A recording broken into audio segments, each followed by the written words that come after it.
Hello everyone, स्वागत है आप सभी लोगों का शिक्षा फॉर डॉक्टरी में। इस वीडियो में हम लोग डिस्कस करेंगे यू टेट 2021 के लिए सीडीपी की आंसर की।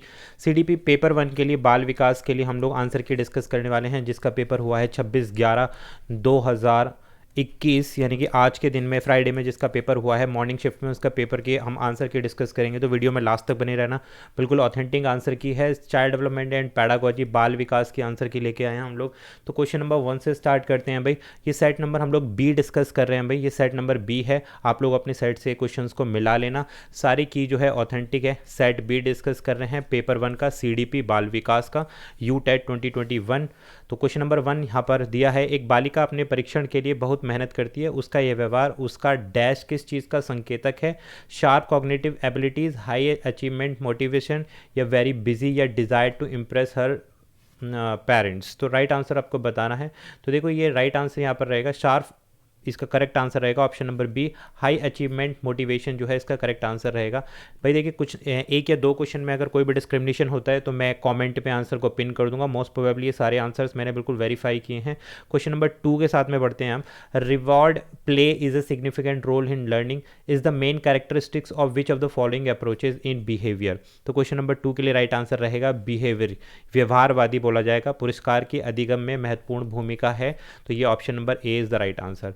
नेक्स्ट बढ़ेंगे, निगेटिव रेनफोर्समेंट मीन्स, जो नकारात्मक पुनर्मरण होता है उसका क्या अर्थ होता है, ये आपको बताना है।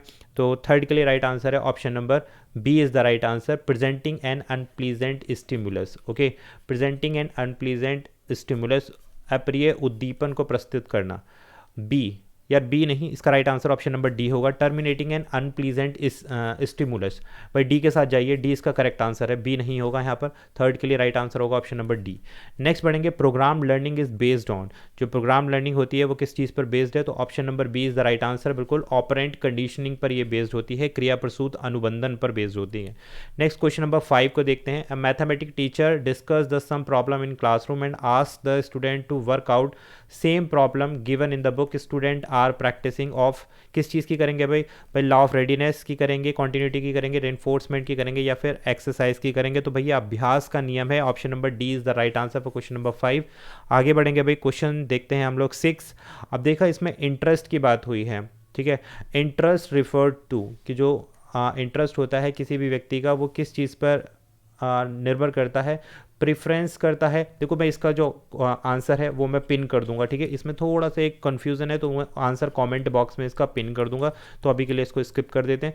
क्वेश्चन नंबर 7 पर चलते हैं भाई। गलत आंसर नहीं बताएंगे, जो बिल्कुल ऑथेंटिक है वही आप लोगों के साथ डिस्कस करते हुए चलेंगे। जहाँ थोड़ा सा भी कन्फ्यूजन है उसको स्किप कर देंगे। Which of the following method involve seeking information from person to one person, ये आपको बताना है। तो देखो, इसको हम बोलते हैं इंटरव्यू, साक्षात्कार मेथड। जब हम आमने सामने बैठकर जो है इंटरव्यू लेते हैं, तो उसमें क्या होता है कि इन्फॉर्मेशन पता चलती है। इंटरव्यू में हमारे बारे में इन्फॉर्मेशन आमने सामने पता चलती है। तो सी इज़ द राइट आंसर। अब आता है यहाँ पर, विच of the following statement is not correct about development. देखो, ग्रोथ एंड डेवलपमेंट से क्वेश्चन आना ही आना था, तो राइट आंसर देखो यहाँ पर क्या रहेगा? तो option number C is the right answer, development is unidimensional लिखा है यहाँ पर, तो इसलिए ये गलत है, ये स्टेटमेंट गलत है। विकास एक आयामी है, ऐसा नहीं होता है। तो option number C question number 8 के लिए। नेक्स्ट क्वेश्चन नंबर 9, पियाजे के अनुसार संज्ञानात्मक विकास की किस अवस्था में प्रतिकारात्मक विचार वस्तु स्थायित्व यानी कि ऑब्जेक्ट परमानेंस जो है कौन सी स्टेज में होती है? तो ऑप्शन नंबर ए, सेंसरी मोटर स्टेज में देखो ऑब्जेक्ट परमानेंस की अवस्था बनी रहती है, जो 0 से लेकर या बर्थ से लेकर 2 साल तक की अवस्था होती है। तो 9 का A is the right answer. Next बढ़ेंगे क्वेश्चन नंबर 10 के साथ। The stage of life that begins at the onset of probability, यानी कि जिसमें यौन परिपक्वता या प्रजनन करने की योग्यता प्राप्त कर ली हो, वो क्या कहलाता है? बाल्यावस्था, शैशवावस्था, प्रौढ़ावस्था। ऑप्शन नंबर डी, 10th का डी है, तो आप सभी लोग आसानी से इसका आंसर कर सकते हैं। Which of the following statement is correct about adolescence, किशोरावस्था के बारे में कौन सी चीज़ें सही हैं वो आपको बतानी है। तो option number D is the right answer. ये सारे की सारी चीज़ें उपयुक्त सभी की सभी सही हैं। अब बात करते हैं भाई, एनोरेक्सिया नर्वोसा क्या है? ये कौन सा डिसऑर्डर है? तो ये स्लीपिंग डिसऑर्डर है, मेंटल है, ईटिंग है, फिजिकल। तो एनरोवा नर्वोसा जो है ये ईटिंग डिसऑर्डर है। Option number C is the right answer. ठीक, next question number 13, the process of adjusting bright light after exposure to dim light is called. आपको बता रहा है कि जब हमारी आंख जो है ब्राइट लाइट से जो है डिम लाइट की ओर जाती है तो उस कंडीशन को हम क्या बोलते हैं? तो राइट आंसर है यहाँ पर लाइट एडॉप्शन बोलते हैं इसको। B is the right answer for question number 13। 14 के बारे में बात करते हैं। Which of the following statement is correct about learning के बारे में कौन सा स्टेटमेंट हमारा सही है? तो देखिए लर्निंग के बारे में हमारे सारे ऑप्शन सही हैं। Option number D is the right answer for question number 14। आगे बढ़ेंगे भाई क्वेश्चन 15 के साथ। निम्न में से कौन सा औपचारिक मूल्यांकन की विशेषता नहीं है? फॉर्मल असेसमेंट की जो एक विशेषता नहीं है वो आपको बताना है। तो option number A is the right answer. परिवर्तनशील formal assessment varies from case to case, ऐसा नहीं होता भाई। ऑब्जेक्टिविटी भी होती है, स्टैंडर्ड भी होता है, ऑर्गेनाइज भी होता है। तो option A is the right answer. बुद्धि का द्विव कारक, भाई देखो मैंने बताया था थ्योरी ऑफ इंटेलिजेंस से जरूर क्वेश्चन आपके पास आएगा। तो 2 फैक्टर थ्योरी किसने दी है? मैंने आपको बहुत अच्छे से एक्सप्लेन किया था। तो option number C is the right answer. Charles Spearman ने जो है 2 फैक्टर थ्योरी दी है। B is the right answer. Clear, आगे बढ़ेंगे। क्वेश्चन नंबर 17 है हमारे पास में कि अनुक्रिया व्यवस्थापन चित्रीकरण organisation characteristics are included in कौन से डोमेन में आता है? ये कॉग्निटिव में, अफेक्टिव में? तो ये बी आता है, भावात्मक पक्ष के अंतर्गत आता है अनुक्रिया व्यवस्थापन। B is the right answer. Which of the following is not, निम्नलिखित में से कौन सा भी प्रेरणा की प्रविधि नहीं है? Which of the following is not a technique of motivation? तो option number D is the right answer. 18 के लिए डी आंसर रहेगा इसमें। रिकॉल जो होता है ना वो मोटिवेशन के अंतर्गत नहीं आता है। अब आपको बताना है कि क्वेश्चन 19 में which factor influencing emotional development in the children. Emotional development, बच्चे की संवेगात्मक विकास में क्या चीज़ बहुत ज़्यादा प्रभावित करती है? तो ये सारी की सारी चीज़ें प्रभावित करती हैं। स्वास्थ्य भी, परिवार का वातावरण भी, पास पड़ोस और समुदाय और समाज, सारी चीज़ें इमोशनल कारक पर रोल बताती हैं हमारा। 20 क्वेश्चन नंबर 20 पर पहुंच चुके हैं। अनुक्रिया R conditioning type is known as, क्या कहलाती है आर कंडीशनिंग टाइप? तो ये कहलाती है हमारे पास option number B operant conditioning, इसको हम बोलते हैं। B is the right answer for question number 20। B set को हम डिस्कस कर रहे हैं भाई, सारे आंसर ऑथेंटिक हैं।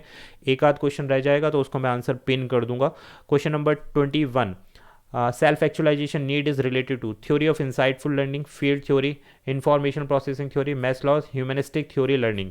तो देखिए मैस्लॉ की ह्यूमनिस्टिक थ्योरी लर्निंग, यहाँ पर सेल्फ एक्चुअलाइजेशन नीड। तो देखो सेल्फ एक्चुअलाइजेशन नीड जो है एक पिरामिड जो बना होता है जिसको हम बोलते हैं Maslow theory of motivation.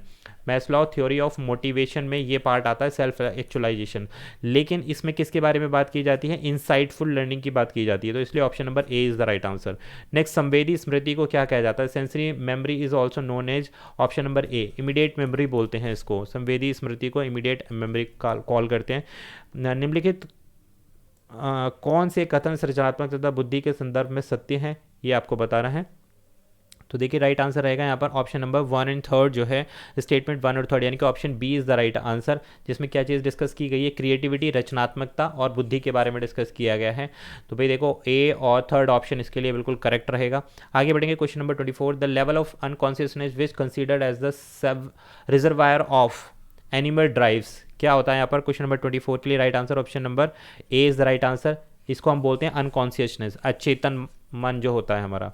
Question number 25, the kind of defence mechanism, भाई ये पर्सनैलिटी से, थ्योरी ऑफ पर्सनैलिटी से बहुत सारे क्वेश्चन आए हैं जो सिगमंड फ्राइड ने दी थी। तो इसमें क्वेश्चन नंबर 25 में the kind of defence mechanism, वह रक्षा युक्ति जिसमें उत्पन्न करने वाले व्यवहार और विचार पूरी तरह चेतना के स्तर पर विलुप्त कर दिए जाते हैं, क्या कहलाते हैं यहाँ पर? तो ये राइट आंसर है इसका ऑप्शन नंबर बी, दमन, यानी कि रिप्रेशन इसको बोलते हैं। B is the right answer. Next question number 26, किसने व्यक्तित्व के सिद्धांत में संकट की बात कही है? Who talked about the identity crisis. देखो आइडेंटिटी क्राइस्ट जो है व्यक्तित्व में किसने कहा है? यह है Erik Erikson. Option number C is the right answer, जिन्होंने ये बात कही है। आत्म, सेल्फ का मतलब क्या है? तो सेल्फ का मतलब है ऑप्शन नंबर सी, अपने संदर्भ में व्यक्ति के सचेतन अनुभवों, विचारों एवं चिंतन एवं भावनाओं के समग्रता से है।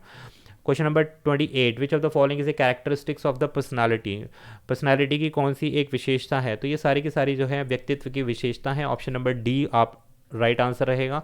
नेक्स्ट आएंगे क्वेश्चन नंबर 29 के लिए, the pioneer of trait approach personality किसने दी है? देखो सारे question 5 question theory of personality से ही भर दिए हैं इन लोगों ने।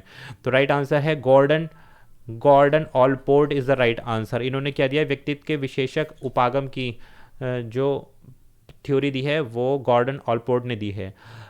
The theory of observation learning is given by, question number 13 और 30 लास्ट क्वेश्चन है, तो B is the right answer, B नहीं बेंड्यूरा, इसका आंसर रहेगा Bandura, C is the right answer. The theory of observation learning is given by Bandura ने दी है, तो option C is the right answer. एक क्वेश्चन रह गया, उसको मैं पिन कर दूंगा बाद में, या आप लोग भी कॉमेंट डाउन कर सकते हो नीचे। बाकी मैंने 30 क्वेश्चन पूरे करेक्ट डिस्कस कर लिए हैं सीडीपी के बारे में। कोई भी अगर आपका कॉमेंट क्वेश्चन रह जाए तो ज़रूर कॉमेंट कर दें, परेशान होने की ज़रूरत ना पड़े, मैं दोबारा एक बार रीचेक कर लूँगा। वैसे मैंने सारी क्वेश्चन रीचेक किए हैं, एक क्वेश्चन रह गया है। वीडियो में पसंद आ गई हो तो लाइक शेयर सब्सक्राइब कर देना।